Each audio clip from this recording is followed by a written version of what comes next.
Hey, this is Pastor Dana Coverstone, Liver Ministries, Brooksville, Kentucky. And I want to share just a few more dreams that I've had. I had a dream last Monday night. I sent it off to a friend who had actually looked at the very first ones I had. He works with dream interpretation.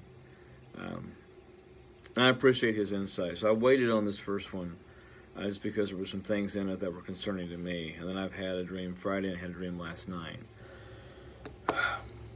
I believe the dreams I'm having sometimes are metaphorical. I believe some of these things are literal, and I'm seeing them happen, just like I saw with the coin shortage. We're seeing the spike in suicides. We're seeing some religious leaders come under attack because of things that they've allowed to be in their lives. So I'm just gonna what I'm gonna start doing from now on is I'm just gonna type them out. I'm gonna read through them, and you can do with them what you will. I'm not trying to cause a scene, a problem. I'm not trying to gain notoriety. I'm not trying to just keep having dreams. I'll be honest, if I had my way, I'd really rather not have another dream because all the stuff it causes and the people it changes their attitudes and their opinions towards me. But I believe God is shifting who I am as a pastor, not into a prophet at all. I still do not consider myself a prophet. I believe I'm a watchman. And the watchmen on the wall say, hey, folks, there's troops coming this way. They're bringing the artillery this way. Heavy movement coming, So that's kind of how I feel that I am right now. I'm still in uncharted territory, still trying to figure it out, because these things weigh heavy on me. So I'm just going to read what I've had, share with you. And I'm reading it so I don't add into it. There's a lot of accusations about, well, I'm doing this and doing that, and I don't want to also try to interpret things as well. I'm just going to tell you what I saw in the dreams. Monday night, August the 17th, I dreamt I saw a calendar month in November. It was bent, it was torn, it was dirty. I saw trees in the backgrounds that were leafless, but there were a few trees that still had scarce amount of leaves on them, and they had turned. The leaves that were still on those trees had turned like it was about to rain. The sky was a dull gray with extreme cloud cover. I hardly ever see sunny skies in these dreams. That's one thing I know for sure. I saw that finger appear, and it circled November 3rd continuously, and it continued in a clockwise direction. And then suddenly, it changed to counterclockwise, and then these images began to appear. I saw cities on fire, which was nothing new. I saw headlines that read, Trump victory challenged everywhere. And it was on digital marquees like in New York, Times Square, places like that. There were protesters in the streets. They were weary and asleep, and they appeared dirty and dingy like they had not slept or showered in weeks. And this bell rang. And suddenly these people come to life. They woke up and they started salivating like a dog, like Pavlov's dog situation. Big buckets of saliva. And it seemed to stain their shirts. And I saw people screaming and getting violent over the election results to the point that people were firing weapons just randomly into the air, into the sky. People were angry and people were mad. I saw a person with a sign and it said, the obvious winner is not so obvious, like a placard, like, the world's about to end, God is coming, get ready, whatever, one of those signs. And it said, the obvious winner is not so obvious. And he held his head in shame. But the crowd was in a frenzy of hatred. They were even hitting each other with their signs and their banners and their wrath. And I saw more cities with pillars of smoke over them, like the wild firestorms in California right now. I saw crumbled and burned out buildings in Washington D.C. Not monuments, but businesses and commercial real estate. Headlines declared that rebuilding would take time and trust would take even longer, and government could not do it in a timely fashion. And that's when I saw a Treasury official who's in the Treasury Department right now wink, almost as if he was looking at a camera on TV.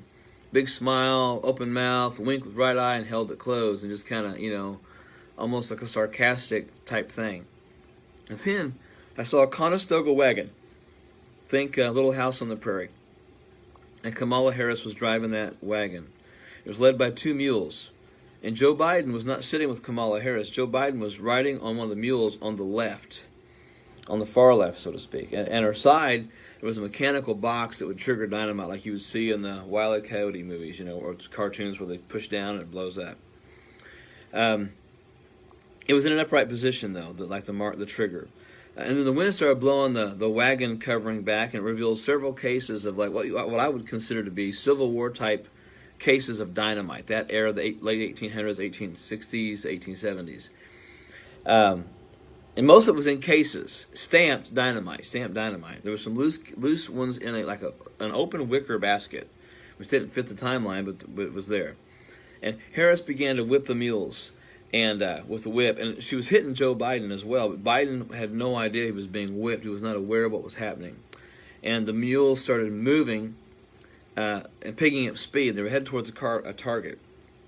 And this is where I saw Hillary Clinton was standing behind President Trump. President Trump was on his knees. And she was wearing like a Wilma Flintstone dress. There were patches where it had not been finished yet. It wasn't seamed up. It wasn't sealed up. The collar wasn't on.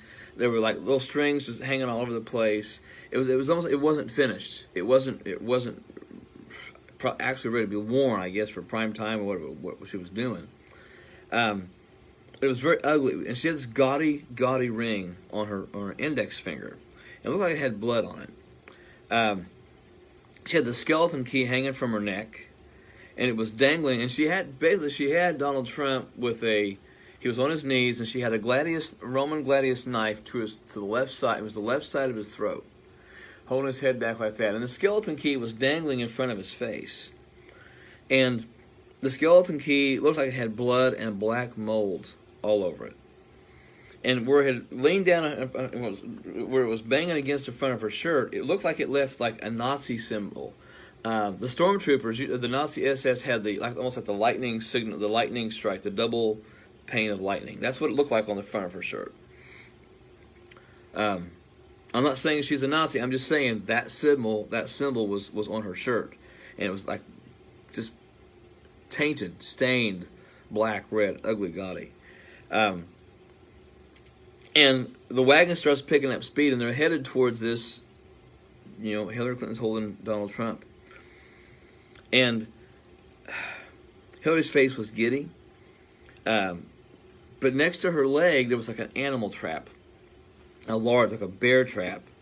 And suddenly Trump grabs the key, and he pulls it down like this. Well, he grabbed it with his left hand. When she came down, he brought his right hand up and hit her in the face, in the chin. When she did that, she dropped the knife, and she stepped back. And the president began to run off quickly. Well, then she steps into the trap. And she's trying to get out, and she's trying to pick up the knife, and she can't lean over. She can't get the trap. She can't get the knife. And as the president runs, he's running towards the beast, which is the car he is usually in. I hear 3 gunshots, and they're handgun shots. This is not a shotgun or a rifle. This is a handgun shot. I hear 3 shots fired. And out of nowhere, I see 3 different, and it happens like there's one shot, then another, then another. But as Trump is running to the beast, a Secret Service agent jumps in front and gets one of the bullets and then rolls to the ground. Trump keeps running. The second shot's fired. Another Secret Service agent jumps in front of Trump and takes the shot and hits the ground. And then the third Secret Service agent jumps in front of the third bullet that comes at him. And then he gets into the beast. And at that moment, what I saw was the Secret Service agents were around the beast, but instead of normal, modern, traditional AR-15s or guns, they had muskets. But the other thing I noticed in the dream, that none of them were wearing glasses. Most Secret Service agents that I've always seen have always had sunglasses. And I noticed in the dream, they're all standing around the car looking out with the muskets like this. Nobody has it like this. They've got the muskets up, and they're watching, and they're looking around. They're surrounding the car, looking out from the car. The car is moving slowly, and they're moving with the car. So those are the things I'm seeing now. Hillary tried to pull her leg away. She couldn't. And finally the wagon struck her. There was just a huge explosion. And in the explosion, it threw the carcasses of the mules up on top of the building rubble. And the smoke was coming off them like they'd been grilled or something. Biden was laying face down in the middle of the street, and he had wheel tracks over the back of him. And there was a vulture sitting on his head. And I'm not trying to make fun. I'm not trying to disrespect anyone in political leadership at this moment. Those that know me know how I feel about certain people in leadership, but I still pray for these people. Harris was crying in disbelief, and her tears looked like they were the size of quarters. It was almost like she was crying quarters. The tears were as big as quarters, and it appeared like they looked like quarters coming out of her eyes. There was a huge hole in the ground. Buildings were collapsed. And then I saw the church. There was a separation line, and there was no middle ground. No middle ground left. As the sides literally, but I guess in the dream, at this time of the dream, sides had to have been taken. There was fire on the altars in the churches around the nation, and the fire moved on the heads of people who had been praying. And above the heads of many people in the church, I saw an actual question mark symbol above their head, and they appeared confused by what they were seeing in the world in the church. And I heard a voice say, "Those who refuse to get ready will be wanting in the end. So brace yourself and tell others that I have warned them to brace themselves, for they are about to see even more shocking things." I'm thinking of Habakkuk there, a passage that I have preached from in the last several weeks. Friday night, August 21st, I simply saw the white figure appear, raised a finger to the sky, and he said, "Ready or not, nation, here it comes. Brace yourself." Just a rather quick and simple, play on hide and seek, I guess. And last night, Monday, August 24th, I saw a calendar. It was turning the month of November. It had shadows flickering all over it.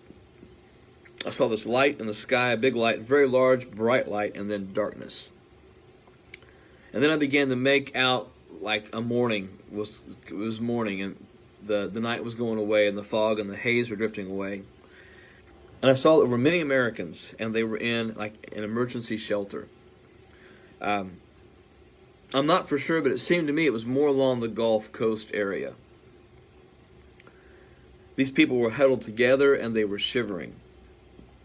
There were individuals laying on cots, and there were suitcases all over the place, and a lot of desperate looks on the faces of most everyone. There were encouragers in the crowd, though, and they all were wearing crosses. And they stood out emotionally from everyone else because they seemed to have hope. They had smiles on their face. Everybody else was just downtrodden in despair, angry, frustrated, confused. And they were checking on people. They were trying to show patience and kindness, but at times they were met with anger and told to go away. But the encouragers just kept doing what they were doing in spite of the manifested upset of several in the shelters. And I saw businesses that were shuttered. In the bigger cities, I saw gas stations. It looked like people just walked away from them. And I saw headlines. And one read, "Shock and Awe in the U.S." And one read, "UN steps in to help host nation." And the nation was quiet. There wasn't war or riots or people fighting or screaming or yelling. The nation was quiet, almost like it had not awoken from a bad dream yet. That's what I was kind of sensing. The nation was fitful. It was suspicious. It was leery. I saw people just quietly looking around and taking everything in with their eyes. Hesitant. It's very like they were expecting something to happen. And the sun was shining behind the clouds, but it was not out yet. And then the white figure appeared again. And he said, "Remain braced as this calm comes before a gathering storm that recovery will have a hard time finding." Remain braced as this calm comes before a gathering storm that recovery will have a hard time finding. I'm just sharing what I'm seeing. I know I wasn't supposed to share the one dream last week. I think maybe for the peace I had last night, I get glimpses from time to time. But this one, another one of those I'm feeling. I'm trying to be obedient. That's it. I'm just trying to be obedient. So you do with these what you want. I have some understanding of what they mean. I've asked others to look at them and pray about them too. But I believe the Lord's coming back soon, and He needs the church to be ready. He's trying to wake America up. He's trying to wake the church up. And there's not much more time for us to wake up.